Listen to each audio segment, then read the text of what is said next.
Welcome everyone to the Young Professional African Collective, also known as YPAC, and I'm your host, Eberichi Obwaku. Here at YPAC, I talk to people doing work on the African continent or work pertaining to the African continent. And today I have a very special guest with me. Not only is she an entrepreneur, she is a director, she is a multi hyphenate on so many levels. So I'm really excited to have Lawrielle West in the building. Hey, what up, though, y'all? What up, though? So we're gonna talk a lot about a lot of things. Like I said, you're a multi hyphenate. So give us a little. Let's start off with an icebreaker. Okay. What's a song? I don't know that brings some nostalgia, Afro beats, or I don't know anything that can come to mind. Yeah, so I actually have. So I went to Cape Town in 2018. I studied there for 3 months. I worked at an archive. That kind of started my museum career. Very cool. So I was, I would be in the radio. I would just be in the car, listen to radio, listen to what they would say was cool. I'm just building a playlist. So I have like a list of like 12 songs that just like in my time there really captured like Afrobeats and like African type music. So it was really cool. I don't know about the top of my head, but when I hear it, I'm like, oh man, that's song. That's it. Or when I'm really feeling nostalgic or like, oh, I want to reminisce on my time, I go back and say, okay, let's play this playlist. So it was a good time. That's a good memory. And it was interesting too because when I was there, they also were playing Detroit music. They were like, this song, so it's cool. That's the thing. A lot of like, especially Black American music, whether it's hip hop, R&B, predominantly Black, all of them. Yeah, it travels. There are people that will sound like someone who is from Detroit or is from the West Coast, and the culture it goes all over. So that's cool to see. Even then, it's still permeating. So when you said that you went to South Africa, you were doing archival work. Yeah. Was that for a program? Like, how did you even find out about that? So I was wrapping up my master's in social work program at U of M. So I graduated, let's say, like April 30th, 2018. And then, like, May 1st, I flew out to Cape Town. The day after. And we had been doing studying for those, like, 4 or 5 months of that semester. And then you'll do the actual practice at the institution you were working with. Okay. So it was part of the class. It was a great time. That was my first time in the motherland. I cried when I landed. Okay. Everybody was Black and beautiful. I'm like, this is different from even Detroit Black. It's just like everybody's really Black. Like, for real, everybody's Black. So it was a really dope time. I think I spent about 3 months there. Didn't want to come home, of course. But I had to come back home. Had some affairs that I've been dealing with for ever since then. So that's why I'm still here. But it was a great time. I've done a lot of studying abroad, so my first time on a plane, period, was I went to Spain. So I went to go study in Spain for 2 months. I've been to Wales. I did a program in England at Oxford University where I was studying Shakespeare and museum studies. So, I love to study abroad. If you can, study abroad off that school dime and do what you can because it can really help make you a well-rounded person. 100%. So I studied abroad. It was like my last semester of undergrad. Was in France and was able to bop around. And it was amazing because it's like my job is really to travel and to explore like not only the city I'm staying in, but other cities around. So and France, like they speak French. The classes were in French, so it's like you have to adjust. Do you still got some of your French? Je peux parler en français un peu. Okay. Je comprends, mais que je parle. All right, man. So, yeah, I can really yeah. Because when I was in Cape Town, somebody taught me some French too. So. Okay. What they teach you? They taught me, my enchanté. Nice to meet you. And then Lawrielle. That's all I remember. So that goes far. It does. It really does. It caught them off guard because when I was over there, I know I'm beautiful and all that. So the standards, standards are there everywhere, but people will be trying to like, you from here? I'm like, I'm not from here. But if I was quiet, sometimes I could. But as soon as they said something, and Cape Town was coastal, so they start talking. I'm like, I don't know what. We're just gonna be looking at each other. You know what I'm saying? Like, sometimes that works. Sometimes that was the vibe. So that's okay. And that's cool that you were doing archival work. I guess one thing I was gonna say, what I actually said was, I can speak French a little, and I can understand more than I can speak. Yep. So I need to get it back though. I need to keep doing more on that. But with archival work in museums, was that always an interest of yours? Never. Okay. I mean, the issue is, and one of my personal goals now is like people just don't know about museum profession roles, and especially outside of being like a curator maybe or being like the artist, people don't know about all the other professions in museums that help churn the institution and help it move. So in that particular role, we were working with like marketing and outreach and engagement. The archive I worked in was called Maya Buya Archive. So it was a collection of artifacts and propaganda from the apartheid time. And the folks who were collecting it, they were risking their lives because we weren't supposed to have the things. But for the purpose of now having this museum, they went ahead and donated, and now this museum has like all of this is essentially a time of Jim Crow. They have all those things that's showing that. So that was really dope to do that work there and kind of see what that looks like, even on another continent. I've done work here with Black Bottom Archives. I've done work here at the White Museum. And now I'm out at the African American Museum for Washington County. So. Yeah. So let's go back a bit. Like, tell me about your, your education and how you even got to the point of now being an archivist. Yeah. So many things. The biggest thing about me throughout all my journeys and experiences and working in life is that I've always cared about people and community and share values. So when I was a student at U of M, that came through being a student organizer and activist. When I went to grad school, I studied social work because I care about community systems. I never wanted to be a traditional social worker, so I never wanted to like do clinical or case management. But after I came out, MSWs can also really prepare you for a nonprofit professional career. So after I graduated from college, I was working in nonprofits that were community-based, community-oriented, doing stuff for the liberation of Black people. And eventually, after I did my 2018, I did my stay at my Buya Archives in Cape Town. Eventually, opportunity came up at the White Museum here. So I was on contract coordinator African World Festival. So I was African World Festival coordinator. And they actually brought me back the following year to take over our interns and volunteer programs to kind of, I would say, create it, vamp it, make it systemized. So I was there for a couple of years, and then I went ahead and elevated and moved on to my executive director role now. So it's really awesome to be a director at an organization that's uplifting Black stories, especially in a place like Washington County where people may not even know Black people are, where, U of M is there, and still the Black student population is so low, and people may not think about Black people in that area outside of U of M. So it's really good to be able to have that and to know that along with being a nonprofit professional, I'm also a museum professional. I'm also a historian. So when we talk about people's journeys and that everything, the evolution aligns, it does. And I do so much stuff. So that's my museum life. That's like my museum hat. That's the museum hat, I also teach at U of M, so I'm a professor of social work at U of M. Take that hat off. Okay. I also have my own business, Kwanzaa Means. I am personally committed to helping people celebrate Black community culture year-round. So we have a catalog of products that help people celebrate and uplift Black history and culture year-round. We do workshops and programming year-round, whether it's with the kids and daycare, whether it's in the boardroom, whether it's with universities. We work with everybody to have these conversations and to learn and engage in a fun way. So right now, when we think about alignment, everything kind of aligns, everything connects, and regardless of what I might be stepping in, I'm still Lawrielle West, so that follows me everywhere I go. So I'm really enjoying this part of my journey. None of this was really planned. I just happened to get into the museum world and had the credentials to do it. I just happened to form Kwanzaa Me after I had been working for nonprofit for so long.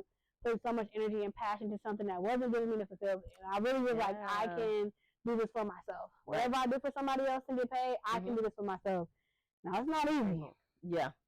At all. This is the fourth year of Kwanzaa Me. I'm still learning. I feel like I'm finally getting my footing under me with Kwanzaa Me. But it's definitely worth it every time. And sometimes you need that space to be your own boss and really just do what you need to do, how you want to do it. And the only way you can do that is through your own, your own legacy or your own firm that you're doing. And figuring out and navigate. I think that's so important when you were talking about like you wanted to have an outlet for your own self and an interest that you did have. Why did you think it was like important for Kwanzaa Me to start at the time that you did 4 years ago? Well, I think I left the job maybe in 2020 when I started Kwanzaa Me. I think it's 2020. So I left the job in like November right before the holidays, and it was something that I was putting a lot of passion and energy into, and I had a lot of connections. So of course I won't say taking it hard, but it was something where I'm like, this is a difficult moment for me, but they can't make you so they can't break you. So this is something, I'm doing this because I believe in Black people. I believe in us having joy. I believe in liberation across the diaspora. Yeah. So how can I put this into something that I care about? So that's the fall, winter that I left that role was my first time really celebrating Kwanzaa for myself. So I got some of the pieces that I need for the setup from different people all over. And I said that it was real humble, but I had to look on Wikipedia and Google to understand, like, okay, what am I supposed to be saying? What is this? I didn't grow up celebrating Kwanzaa. It's still new. In the past 5 years, it's still new to me. I see. So I'm always encouraging people, like, this is, if it's going to be a tradition you want, you make it. Yeah. Sometimes you don't know somebody that celebrates Kwanzaa until you become that person. And I want Kwanzaa to be that resource. So I came out with my first product where you can get everything you needed for Kwanzaa that was modern and updated. Had a Kwanzaa guide with pronunciations, reflection questions, and the thing is too, when I was going to Kwanzaa events, it was either people that was like under 10 or over 50. Okay. So me being, you know what I'm saying, just nothing. Yeah. I'm like, okay, I'm not somebody's like kid, little grandkid, and I'm not somebody's grandma. Okay. So I wanted to be able to make something that was updated, modern, and relatable. And that's what Kwanzaa means, continues to evolve into. Every request that we get helps us to evolve to fit the needs that people have. In this season, I'm excited because I'll be talking at a school, potentially 2 schools next week, with like elementary, middle schools. Kwanzaa has 7 principals, so in this 6, 7 area, like I'm really excited for that energy. Like I'm like, oh my God, I'm really so I'm just like, okay, how do I lay this out so that I'm engaged with it. I'm like, okay, do I say like the 6, 7 to Kwanzaa? Like, how do I get them into it? So I'm excited. Kwanzaa has definitely, my mom. One thing I remember growing up is that I always say I never want to be an entrepreneur. I'm like, I just want to do my work and go home. Okay. I don't want to do this extra stuff. Funny how things turn out. Yeah. They said you want God to tell them your plans like this. He's balling. You know what I'm saying? That's cute, sweetie. That's stuff. So, it's been a really great journey with Kwanzaa and really having my different interests and alignments just kind of cross each other. Even being able to work with Lawrielle West, my consulting firm, where I do a lot of work with entrepreneurs. So teaching cohorts through there. I'm really passionate about facilitation and learning and education. So somewhere with all the things I do, you'll see that coming up a lot. And when those moments come up, I'm really thriving in those because that is my calling. Yeah. So. And I love that it can show up in different ways. And so you just answered the call for what's needed at the time, sounds like. Okay. So with Kwanzaa, you said there's 7 principles of Kwanzaa. I guess talk to me about that. And then talk to me about like how it's been introducing Kwanzaa to people and how, is there resistance? I don't know. Okay. It's not all easy. Not all, So Kwanzaa is a 7-day cultural holiday that helps us celebrate Black community, culture, history, and traditions, right? So it was founded in 1966 by community activists and organizers and people that wanted to give Black people a holiday, specifically African Americans, but it is a holiday that's one for everyone to learn about and celebrate, but especially internally for the diaspora to be able to celebrate and enjoy African American culture. It is 7, so holiday is 7. So that's how this is Kwanzaa means trademark. Teaching on this. Kwanzaa is a holiday of 7, so it's 7 days, 7 symbols, 7 principles, 7 candles. Okay. Each day, I should have wrote a kanar, but we'll give you a picture of that. Each day, on the kanar means candle holder in Swahili. You've got a different candle, and each candle represents a different principle. So the principles are umoja, which means unity, kutuchakulia, which means self-determination, Ujuma, which is collective work and responsibility, and also all these are in Swahili. So if it's weird and you're like, what she say? Yeah. It's Swahili. So different language. It's okay. It happens. Okay. Ujama, cooperative economics. Nia means purpose. Imani means faith, and Kuma means creativity. Okay. So we have to think about how we embracing those not only through Kwanzaa, during the 7 days of Kwanzaa, but throughout the year. So that's the basis of Kwanzaa. Pushback and how people have received it. I mean, 99% of the time, people are like, oh, cool, like, that's what's up, Good. It's either like, that's so cool, and then more excitement from there, and then there, of course, it has to be a portion that's kind of like, no, I don't want to do it, or what, so I'll tell you a few about a few of those archetypes. So, some things people don't know about Kwanzaa, and I'll name this here, that the person who was credited for founding Kwanzaa was a person who has also, like, been abusive to Black women and has done things that are pretty treacherous. Okay. So some people throw away the holiday because of that. Like, I'm not doing it. I'm not mad at it, but in a world where people are still listening to people that should be canceled and people we should mute because they harm Black women and girls in treacherous ways, I don't think you should throw away the whole holiday. I see. As well as, people don't know the story behind Kwanzaa. It was a little black girl named Baraka that inspired Kwanzaa, because she asked her people, like, why don't we have a holiday? And, you know, that's like Christmas. And they was like, you're right. And they started to do their work on it. So we already know inherently, when we have movements, the man figure may be the one credited for it, but it was a committee of people that did that. I might already know it was black women involved. I might know it was queer folks involved, whether they knew it or not. Yeah. And so I would never just throw away the whole holiday because someone who has been censored as a leader has done some things that are treacherous and, of course, are terrible. But I do my part, do black women. I don't name them. I'm not a fan of them. And that's okay, because I'm taking what I want from the holiday and build from there. So that's one reason people might not like it. Another thing is, like, I mean, people are ignorant. They say it's made up. I haven't had that personally, but, like, if I go on Twitter and look up, I'll search Kwanzaa, like, once a week to see the conversation around it. People will be like, it's made up. Great, every holiday is made up. You know, every holiday is made up. So are you mad? Like, it's 7 days of, like, gifts and community. You mad at that? So I get that, and some myths that people have too. Some people think it's religious. Okay. So if they think it's religious, they don't mess with it because they feel like, I'm not serving no other guys, or it conflicts with Christmas. The bad news, I have Christmas and Kwanzaa in my house. I have a Christmas tree, I have wreaths, I have Kwanzaa elves, I have Santa Claus and Mrs. Claus little figurines in my house. So you can celebrate both. It's okay.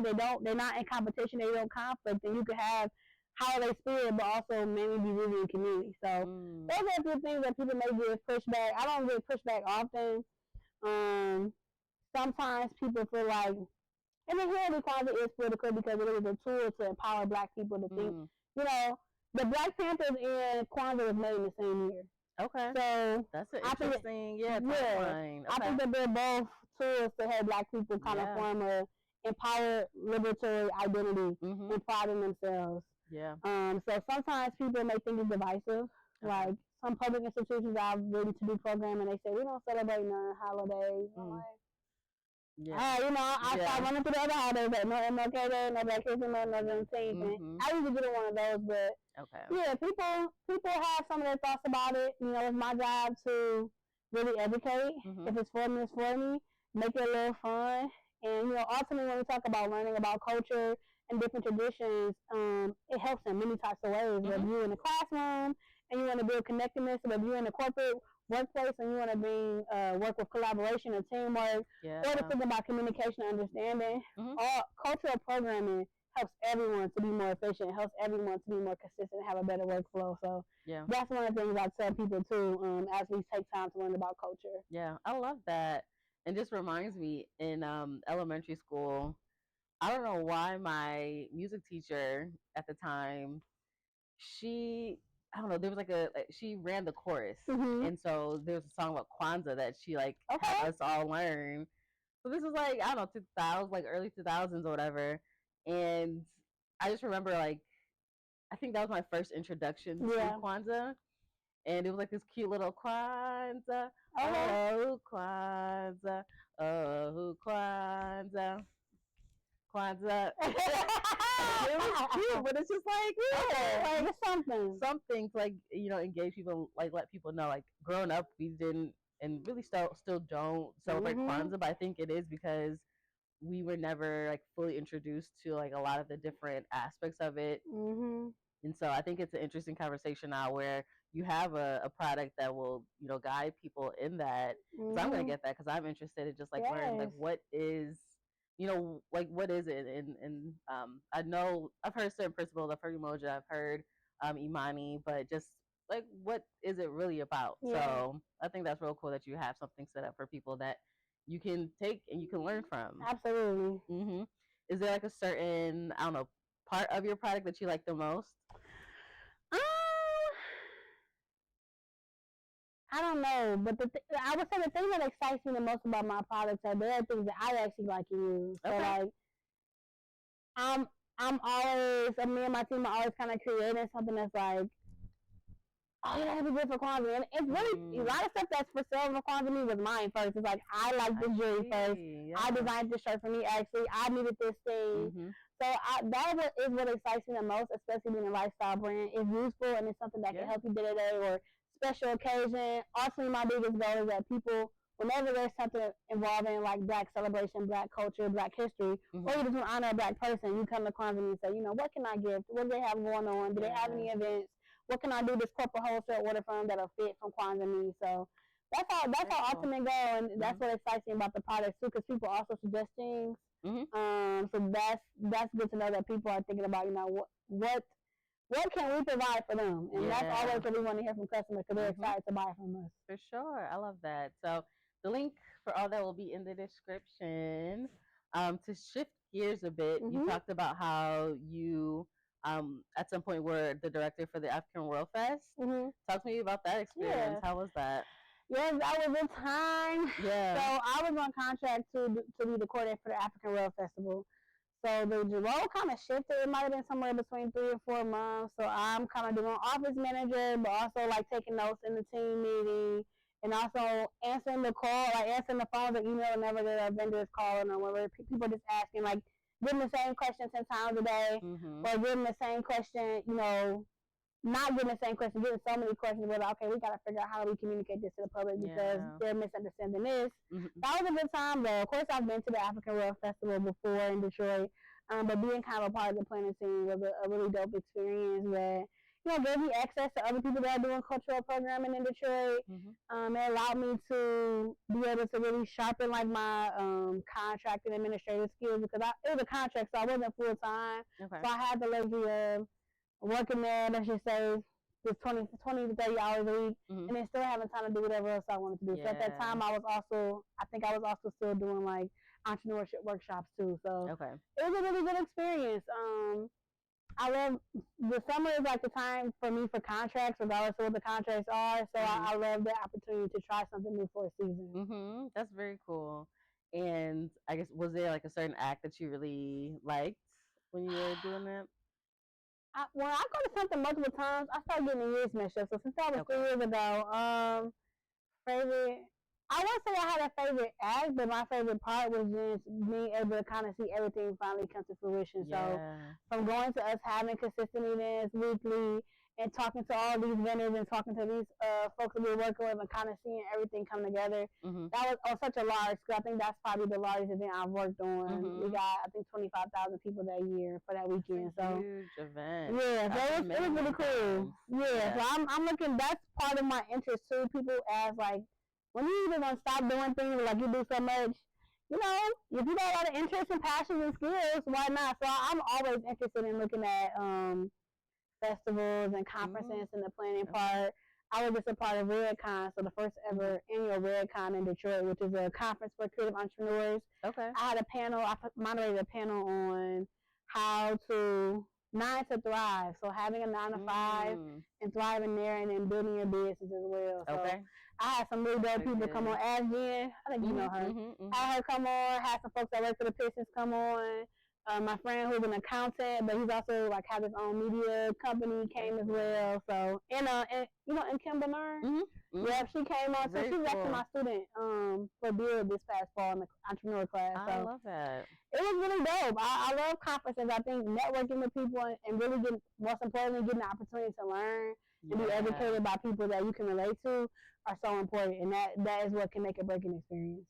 So how do you manage all these things, girl? Because you are. I mean, if you're about to answer, let me know. Let me know because honestly,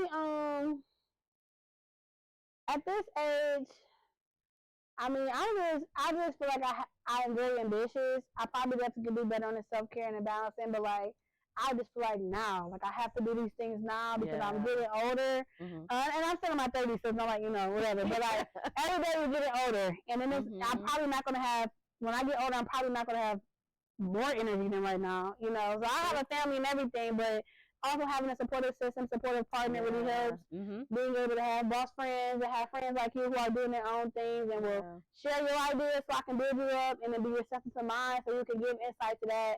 The community and support system is so important, and even I would say, even when people, like me and you don't talk every day, but I feel like every time we interact, we'll be like, we can give each other our flowers and throwing ideas and be like, you said this, well, think about this, and this. So that's really important too, to have those moments with people that you trust, that you're connected to, and you can give reciprocally. So I think there's another balance. Other than that, there is no balance. Barack Obama said something about like if you want to be excellent, something like it's not really a balance. Like you just some days gonna be some days, you know, like and it won't be like balance 50-50, but some days I do have to say I'm not doing anything this day. Yeah. Or I'm not leaving the house. Or I'm leaving my laptop right in the office. Yeah. And I usually can't do that for more than a day for real, but that's okay. Also somebody with a 9 to 5 too, but that also has. I have a 9 to 5 that's big and important. I love it and enjoy it, and I also have a full life outside of that. Yeah. So my downtime looks different, and I'm not gonna have as much as other people do. Okay. One thing we talked about on that 9 to 5 panel is that you know when you have a 9 to 5, show up, do your work and stuff like that. But when your coworkers go do the cooler talk, or they kind of kiki or playing, you can't do that. You gotta be efficient and get it done so that your mind, when it's time to get into your zone, even if that's on the clock, by the clock, off the clock, on the side of the clock, after the clock, you know, just however it's close to how you fit it. You know, but you got that time to do the thing. You just gotta be able to master it. So I'm working on balance, and what that looks like, I would think also probably better for me than balance is boundaries. Ooh. So just being like, okay, but it should only be one person that works with my phone number, and that's for absolute emergencies. That's my supervisor. Okay. Other than that, no one else should be having my personal number. Yeah. I'm gonna do my due diligence to answer and oversee my work line and make sure I'm responding in a timely manner with business hours. But I can't do anything outside of that. I love that. You know, actually. I'm starting to make my Sundays sacred where I'm like, I don't feel nothing on that. Unless it's just fun. You know, and even fun sometimes you gotta get dressed and get up and drive, you know, all this stuff. Pay for something. So if you go, so I'm starting to, you know, this is how I'm paying rent for. Okay. For me, the groceries are, you know, I need to do something with them. Yeah. And snow is coming down very consistently this year. Man, I'm trying not to let it kill my social battery, but I'm like, I could go out. I mean, and then what are you wearing when it's snowing? Because, like, I look great. I love how I'm dressed. This time I'm going out clothes, but it's too cold. I'm going to be comfortable. You know, I'm not the college me. I don't want to go outside and just anything. And you got the little skirt on, whatever, and it's cold. Little jacket. You know, right. Got a jacket. Run out the Uber and just get in the building. You know, so we just got to figure out, you know, balance of it all. And I got friends that help me with that, too. I got friends that are like, sometimes like, I don't want to talk about none of that business stuff. I don't want to talk about no work stuff, respectfully. How are you? Or like, did you say that? You know, so I have friends that do that, and I really definitely hold them near and dear because as passionate and intense I may be in my professional endeavors, I'm still a person.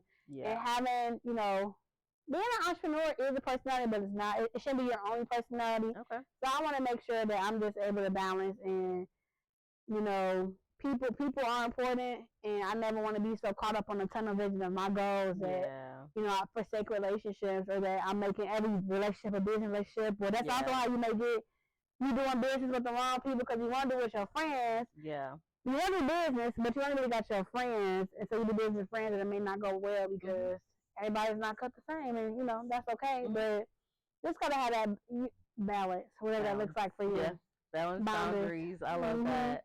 I know one thing you talked about too was the fact that, okay, first season might look a certain way. And it seems like you've had different seasons of things that you're interested in and just like delving into it. And then if you need to take a step back, take a step back. If you need to focus on something else, you can focus on something else. Absolutely. How has this role it's the African American History Museum? African American Culture and Historical Museum in Washington County. Period. Sheesh. How is that? Because I know, I don't think, so we went to undergrad together. I don't know if I knew that was there. Yep, so the museum has been around since 1991. Really? Okay. It's historically been known as the Museum Without Walls because for most of the years it hasn't had a place. Okay. At some point when we were there, or when I was at some point when we were there, they were on Pontiac Trail. Okay. And they were leasing and renting that place. I see. But within the past couple of years, we have bought a building on Lawrielle Road, so it is over off 94 by like Best Buy and stuff. People know where that is. So we bought that building. It's a historic site, and it has been black owned for about the past 50 years. Okay. Previously known as the Byrd Center. David and Letitia Byrd were black community activists and leaders in the area that did a lot of stuff for Black people. David Bird was a founding faculty member at Washtenaw Community College. Okay. And he taught construction technology. He was an architect that taught students like masonry and different skills that actually helped build that building. Wow. And his wife was a founder of the museum, and she always ideated for that space to be for the museum. So now, even her passing, we're able to kind of have that dream and that vision. So it's pretty cool out there. I'm relearning Ann Arbor and relearning that area of Washtenaw County because you go there as a U of M student. I went there for 6 years, but you can really just U of M can truly be your universe. Literally. And that's not Central Campus. And that's not bad, but I'm it's more life. It's more life. It's more connections, and you can get the most out of your experience when you're not so just into this small circle university yours. Yeah. I saw that there's an exhibit called, is it Sankofa? What are some exhibits, I don't know, that stand out to you and just different ways of, curating the space? Yeah, so that's so funny. You did the research. Okay, now I might say Sankofa, but that's an old exhibit, but it's on the website still. We actually just closed out Sound and Color for My Mind, which is an exhibit by a local Black woman artist named Lauren. And she's from Ypsilanti, and so we actually filled. This is her first solo exhibit, so we filled the entire museum with all the galleries with her art. When it comes to curating and stuff there, so I've had a lot of roles and responsibilities in museums. I'm stepping into a new realm of curation. Okay. Even with I'm a self-proclaimed archivist. I've had a tendency to just collect things. Some people call it hoarding. Some people, call it pack rat. And it could be capsule. Very much so. I'll say a little story. I went to a conference about teaching different histories or something in August, September in Detroit. And they had a lot of opportunities for people, educators throughout Michigan, to learn about different histories. So there are different seminars and stuff going on. I went into a workshop and learned about a project called the Black Canon Project, or the Black Canon. And essentially it's a Black family in Detroit, and their dad probably has an archive that spans at least 50, 60 years of just Black stuff. Yeah. So media, films, Mr. T lunchbox, so much stuff. And I'm like, oh my God. He has warehouses and storage units of it, and they now are going through it. Okay. Because previously he didn't really let them go through it, so now they get to kind of set aside these are 20,000 vinyls, and now they got a vinyl section, so that inspired me. I've been sitting with that ever since this August, September, because it kind of gave a name to what I do. I see things that are related to Black culture, especially I get to really niche in with Kwanzaa. Anything that's Kwanzaa, even this shirt. This is Kwanzaa shirt. I found the first place I want it. Yeah. I want the Kwanzaa Rugrats VHS. I want anything the Kwanzaa could, but give me the Kwanzaa things. Yes. Especially that's vintage. Because we don't have a lot of new Kwanzaa stuff coming out anyway, but beyond Kwanzaa, it's just things to me that are of value that can literally capture the Black experience. Like you say, be a time capsule. So, I bought recently a Space Jam. It's a 1996 Space Jam 500-piece puzzle. And I'm like, that's cool. I'm like, that's cool. Yeah. And I had to find it at the places that's not kind of, honestly, I thrift too, so that years into it too. I'm always seeing old things. I'm seeing value in old things. And so I'll go to, I went to a thrift store in Lansing. I'm like, let me see what they got. And they had some stuff. They had a Ghanaian Barbie from the 1990s. I'm like, let me get that. Yeah. So I started on my own journey as an archivist and a historian. I had somebody donated me some archival boxes, so I really just this weekend separated them. I should do a video on that. Kind of separate them and say, this is the Black media I'm collecting. I've been a part of Black liberation movements in the past 10 years, so I've collected some of that stuff. I want to be able to commemorate this moment. So the archivist and historian experience and, lifestyle is there. Curation is new, but more importantly, I think being a curator is like storytelling. Yeah. So what stories do I want to uplift? Definitely. What knowledge do I want to impart? How do I want people to feel? What do I want them to literally touch? How do I want their senses impacted? So curating has been interesting. We do have a curation team, so they've been leading a lot of work, and I'm just here to kind of help organize and work with them and learn from them as they kind of show me the ropes of things. So it's been pretty interesting. Being that I've been a museum professional for the past 7 years or so, 7, 8 years, I also have other people who I'm now kind of connecting to. Like, hey, let me talk to you for a day, or like, hey, I got a question about this. Can you show me this? Yeah. Along with like people, period, want to help the museum. So there are other, archivists and curators and historians who kind of like, well, let us know what you need, and we will, donate our time and skills and energy to support you all. So it's been pretty cool. That's very cool. One thing we were talking about study abroad. One of my, it was like the May semester. It was like just for a month.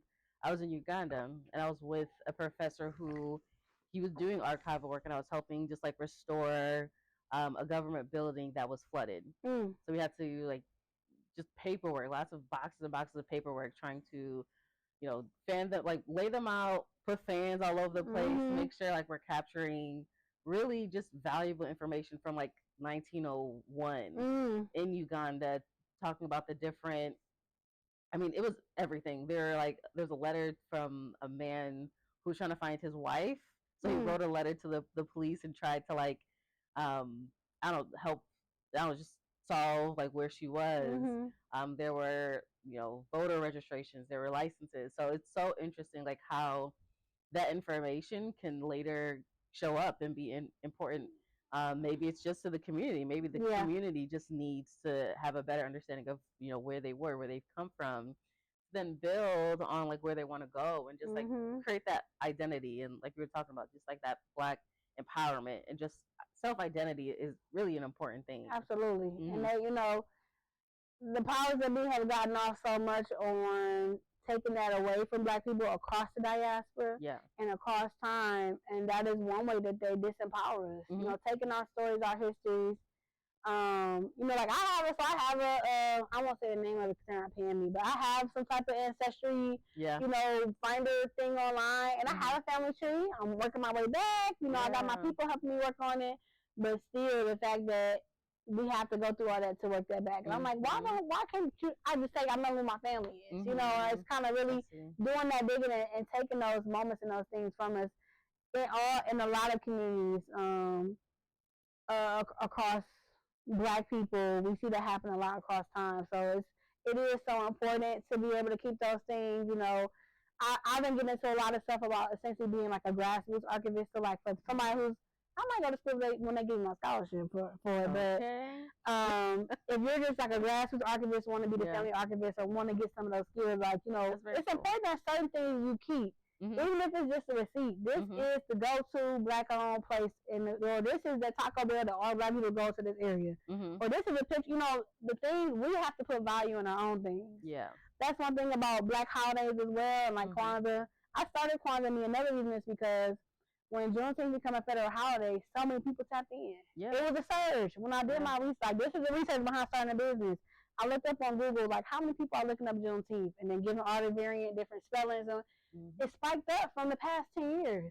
So people are this interested and compelled to learn about and celebrate Juneteenth, whether it's corporate people, whether it's individuals, or just family institutions, then I can give that same energy towards Kwanzaa, because it's all about uplifting Black people, communities, and stories. So that's definitely something that us putting our value in our things is just so important, because when they do it, when they put the value in, they can take it away. Yeah. Just like somebody's man's just took away Juneteenth and gave it back to us. Yeah. Then somebody's man just made MLK Day and Juneteenth no free entry to national. It's random attacks on our history and our cultures. And so when we can take our power back, when we make it mean something to us. I don't care if it's never on the calendar for y'all.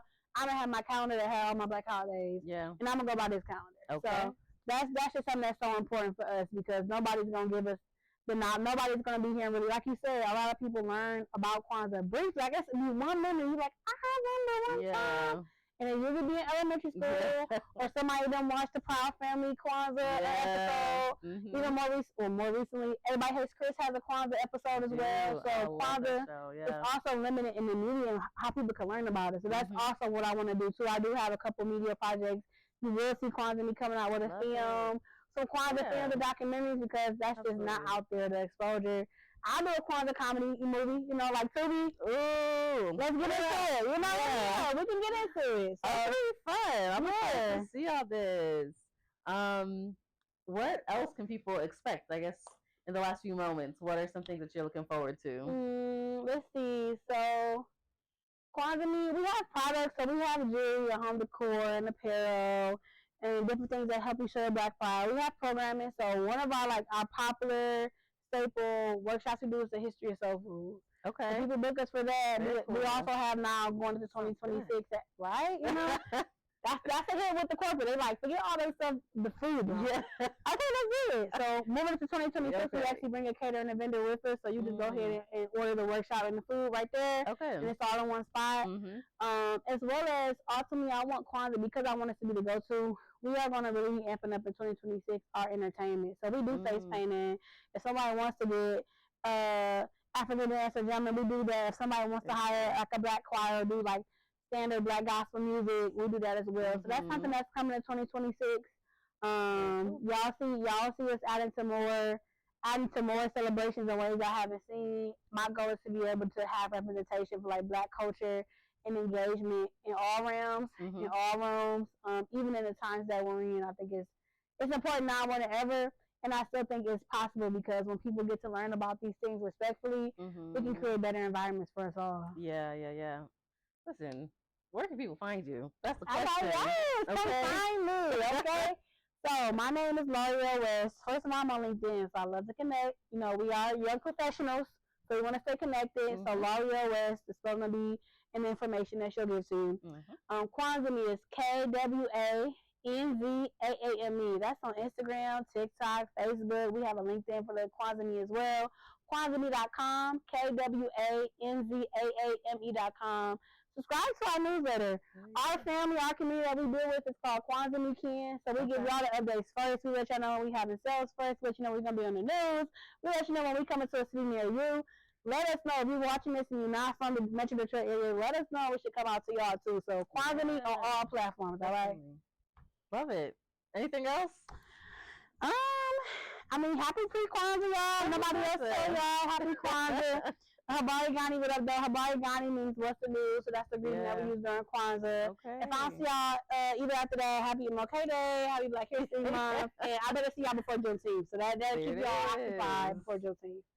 Well, cool. Thank you so much for being here and sharing just a snippet of what you do. You do so much, so thank you for taking time out of your busy schedule to be here for a little bit. Absolutely. I hope you all really tap into the different things that Lawrielle's doing. Have some really interesting guests that just do amazing things. So follow her pages, follow the organization, all the things. So I hope you enjoyed this latest episode of YPAC. Make sure you comment, you like, you follow, you subscribe, all the things. All of it. So you can know what's going on next. So thank you for watching, and I'll see you next time. Bye, y'all.